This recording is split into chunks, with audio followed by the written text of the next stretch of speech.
It's time to eat. What are you hungry for? Sit down and get ready to consume an abundance of fantasy football knowledge from Ross Tucker and Joe Dolan. Feed me now. I'm starving. On the Fantasy Feast Eatin' podcast.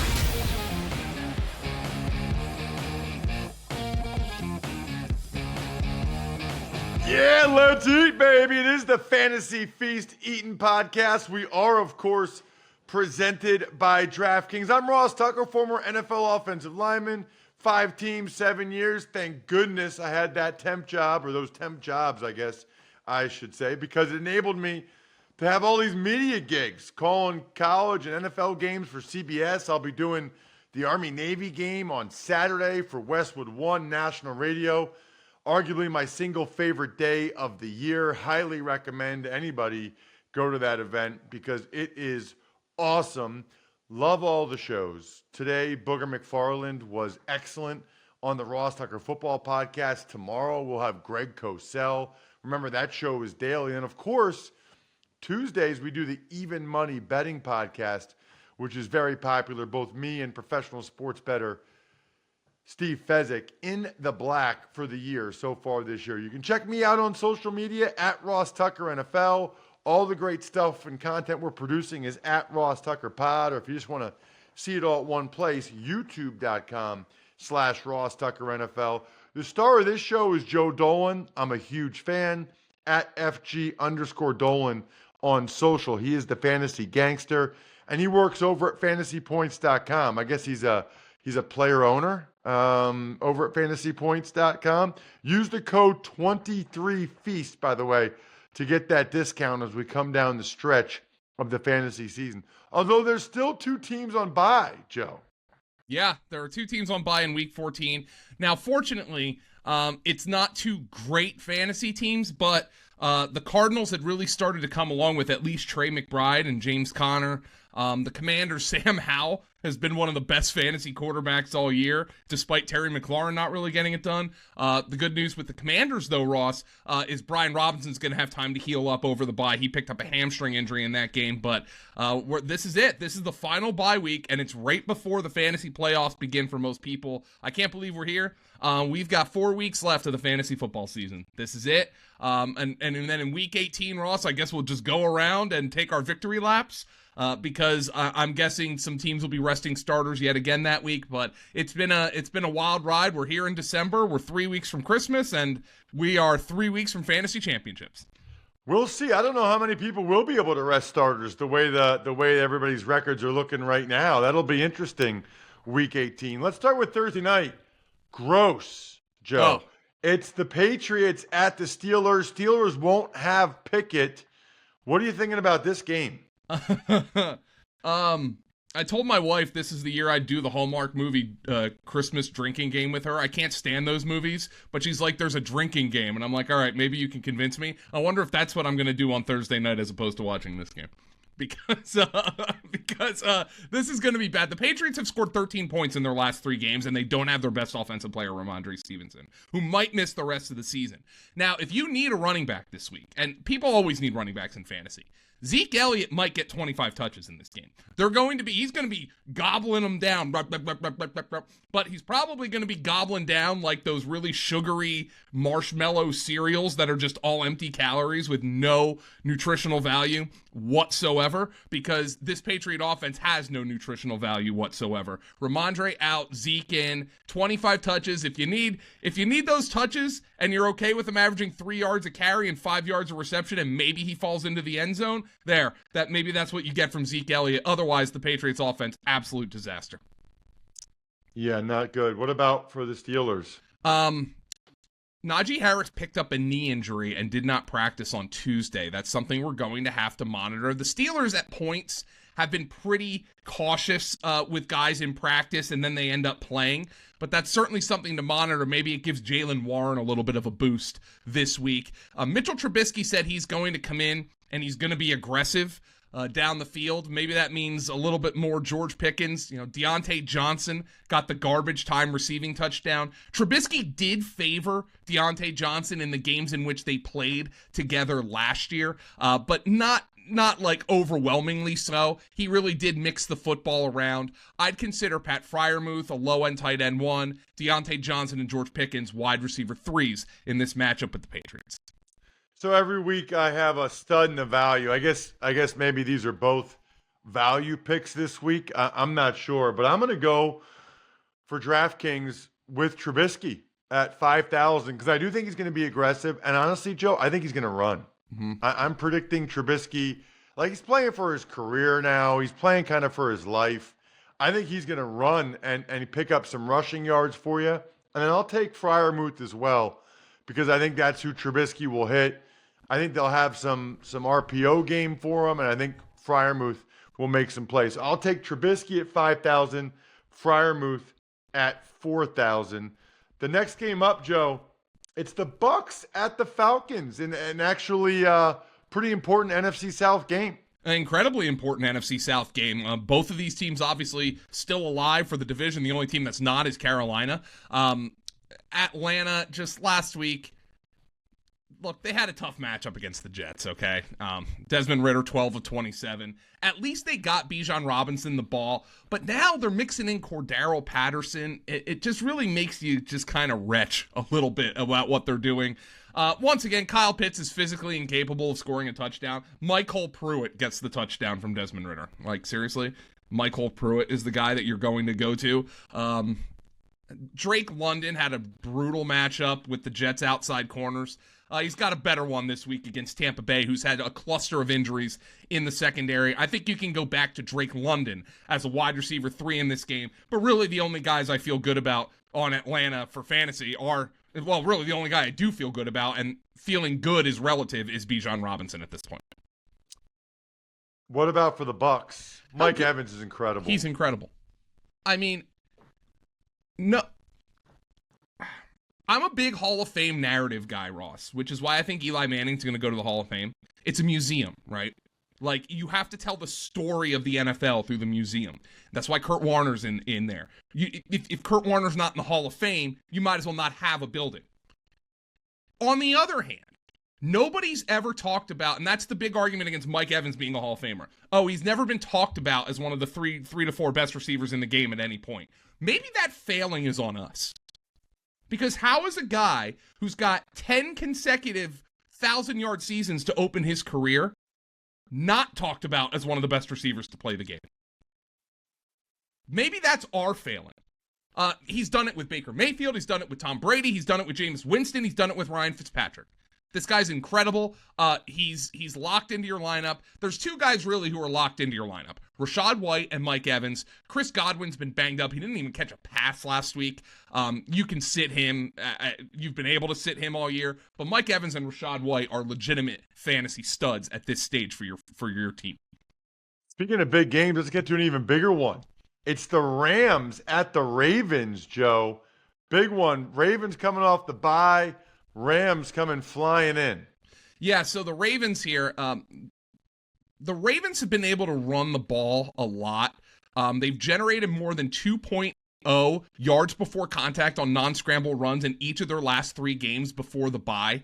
And they've run for 100 or more non-scramble, which is key, that they've run for more than 100 non-scramble rush yards in that game because Lamar Jackson's your quarterback, and obviously you're going to get a ton of scramble yards with Lamar Jackson. In all but 2 games this season, the Ravens used the bye to get their banged-up offensive line healthier. I think it'd suit them well if they also used it to get Keaton Mitchell more snaps. Mitchell's snap share rose in each of the last 4 games before the bye, Ross. 18% to 24% to 36% to 46%.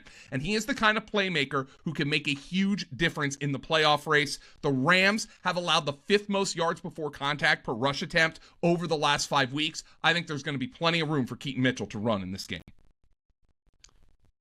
What about when the Rams have the ball? Well, we have to keep an eye on the status of Puka Nacua. He ran, I think, just 17 routes in that game last week, obviously. 19 routes he ran. He had both a rib injury. He had some cramping at one point, but he ran for he had over 100 yards receiving, and he also had a 31-yard run in that game. So Puka Nacua is a better option for fantasy right now than Cooper Kupp if he's healthy. But let's just shout out Kyren Williams.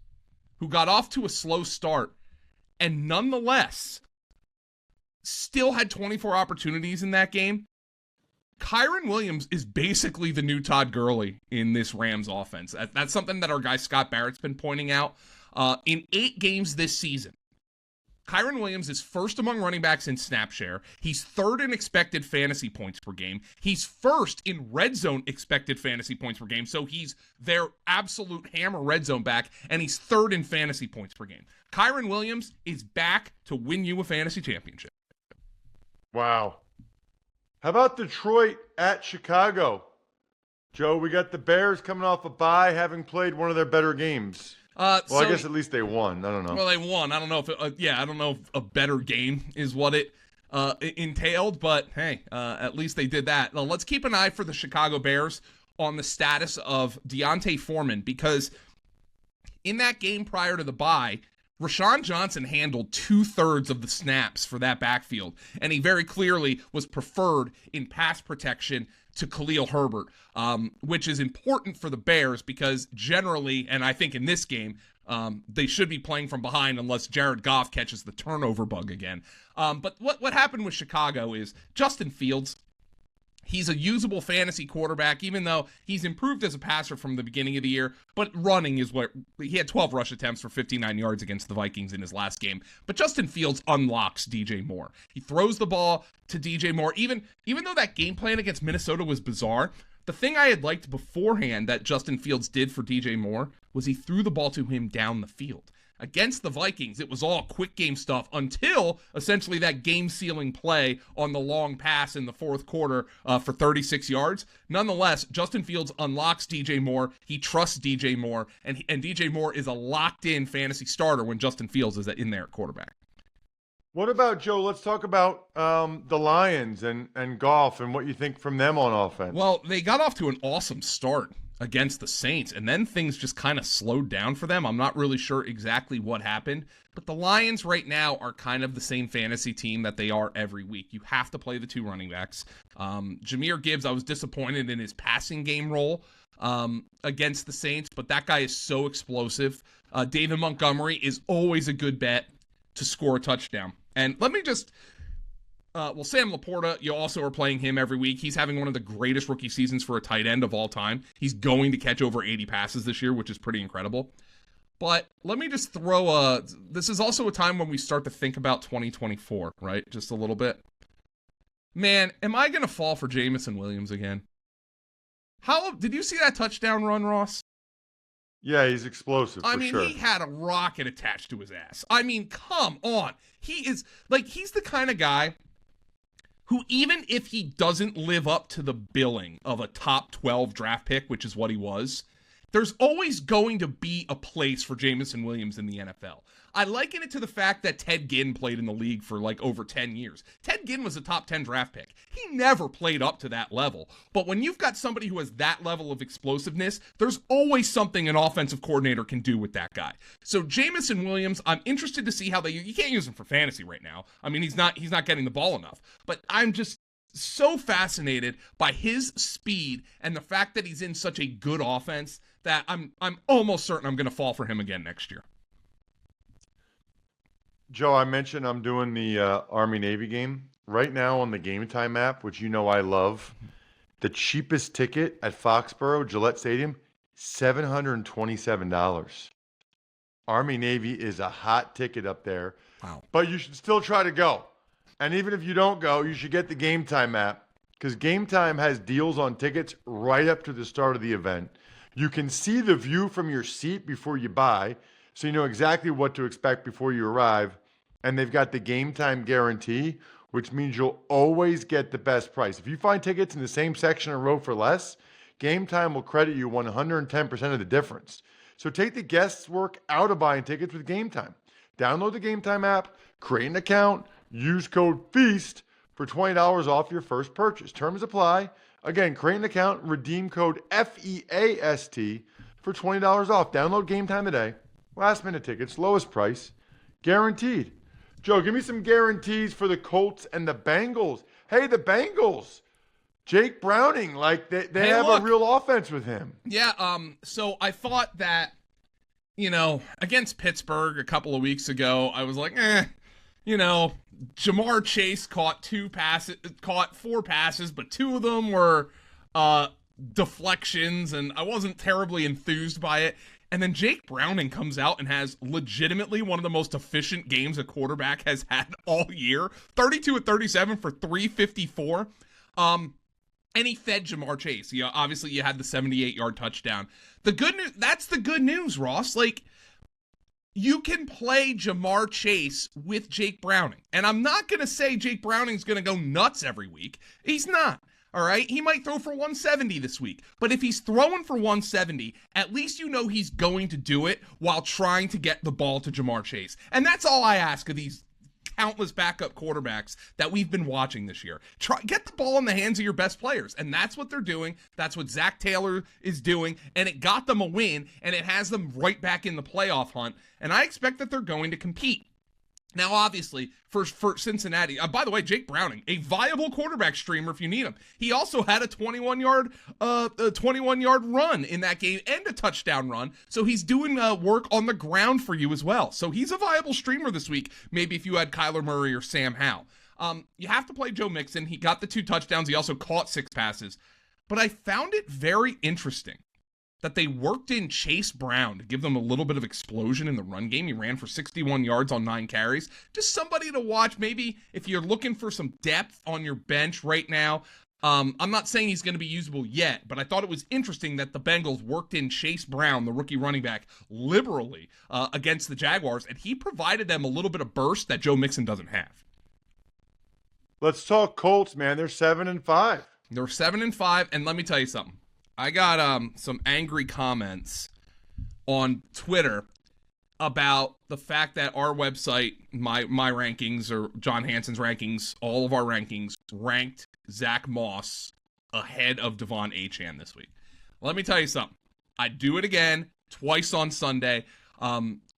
Obviously, we're surprised by how much Devon Achane played in that game, but look, Zach Moss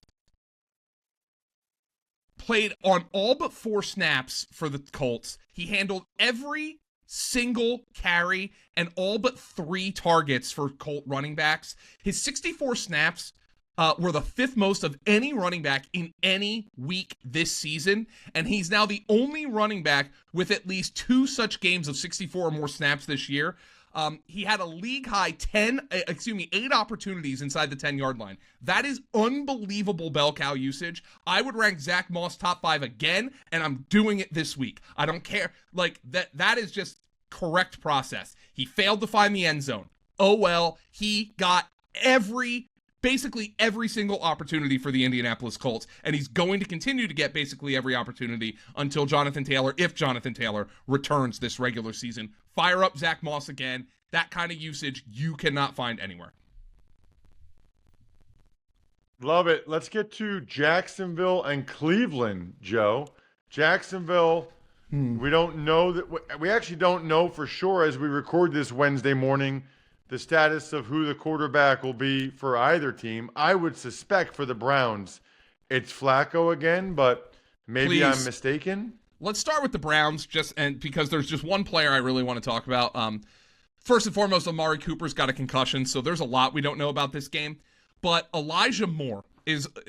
Flacco is the Elijah Moore whisperer, and he was dating back to his time with the Jets. Elijah Moore had 12 targets, 2 times as much as the next closest Browns receiver. He had a career-high 257 air yards with Joe Flacco. That's the most air yards of any receiver in any game this season. This is what our guy Scott Barrett dug up at Fantasy Points.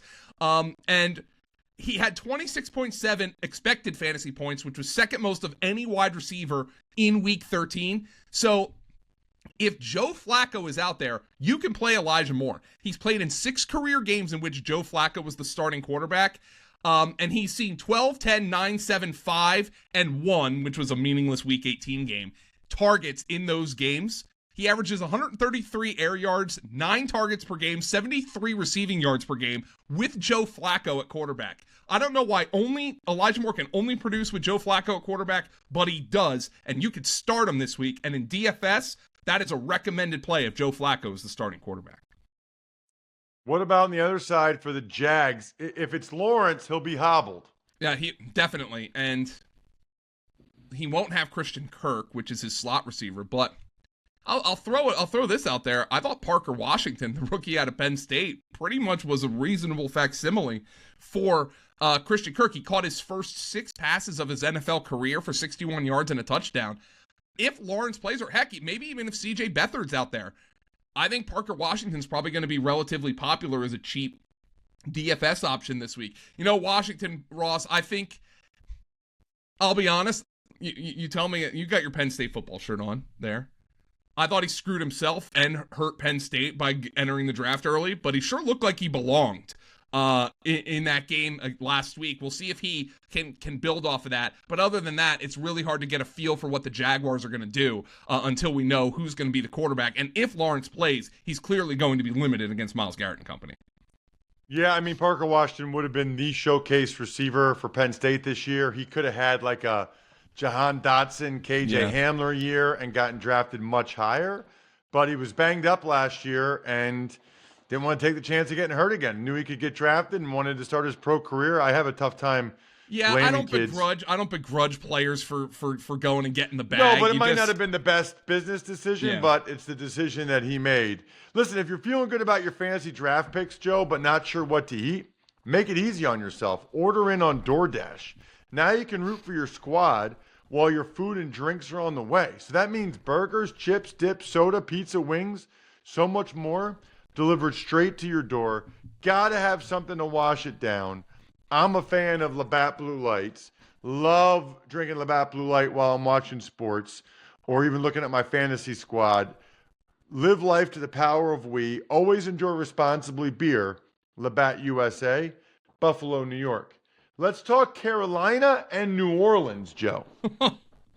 I'm shocked, Ross. I am stunned that firing Frank Reich didn't fix all that ailed the Carolina Panthers. It's just a terrible roster, and I feel terrible for Bryce Young because I don't think he's being put anywhere near a position to succeed. The one thing I will say about Carolina, Chuba Hubbard had 25 carries in that game, his first career 2-touchdown game. And I wonder if that's something that's going to continue going forward because in addition to firing Frank Reich, the Panthers fired Deuce Staley, who was their assistant head coach and running backs coach. And but all the reports were Deuce Staley was the guy who went to bat for them signing Miles Sanders because he worked with them when Sanders was a rookie in Philadelphia. And it hasn't worked out. So Chuba Hubbard gets 25 carries to just 8 for Miles Sanders, and Chuba Hubbard was far more effective than Miles Sanders. If there is one Carolina Panther you can play, I think it's Chuba Hubbard. Adam Thielen is back on the wide receiver 3 radar, if that. He's had a great year. It was a great signing by the Panthers, but Adam Thielen cannot be your best receiver in the year 2023. It's just not a viable offense right now. We weren't sure about Olave a week ago, Joe, and he went out there and had a nice game. Yeah, and if Derek Carr can't play this week, and I would hope he sits this week. I know Dennis Allen said the shoulder checked out okay, but you remember the last time he played through the shoulder injury, he couldn't throw the ball down the field. Now he's got a concussion. Over Olave's last 8 full quarters of work, he's got 25 targets, 18 catches, 327 yards, and a touchdown. He's essentially averaging 165 receiving yards over his last 2 full games. And look, the injuries to Michael Thomas and Rashid Shaheed are helping him, but Jameis Winston, the one thing you know is he's going to throw the ball to Chris Olave. He has a 36% target share from Jameis Winston this year. Chris Olave is going to be a monster option for DFS this week in this matchup against Carolina, though. Carolina has actually a decent defense, and J.C. Horn, their top cornerback. So, I still think Olave is going to get peppered with targets from Jameis Winston. I expect Jameis Winston to be the quarterback this week for the New Orleans Saints with Derek Carr ailing. Joe, let's hit the Texans and the Jets quickly because I know there's not a lot of fantasy guys in this one. I don't know I don't care who the Jets are going to play at quarterback. They stink. They haven't run for 60 non-scramble rushing yards since week 5. Breece Hall, if he does anything, it's going to be through the air. Meanwhile, for the Texans, with Tank Dell out for the season, I expect Nico Collins is going to blow up, but go check to see if Noah Brown has been dropped. Remember, he had a couple of 150 receiving yard games. He had a goose egg last week, but he's been banged up. Go pick up Noah Brown if he's out there on your waiver wire. This is the show that's so nice. We do it twice. Still have 7 more games to get to in episode 2. So make sure you subscribe. Make sure you download. Tomorrow will be in your podcast app shortly after midnight on Thursday. Other than that, I'm stuffed. We're done. Thanks for tuning in to Fantasy Feast. Make sure to also check out the Ross Tucker Football Podcast, Even Money, and College Draft, all on the DraftKings Network, YouTube, or subscribe to the podcasts on your favorite platform.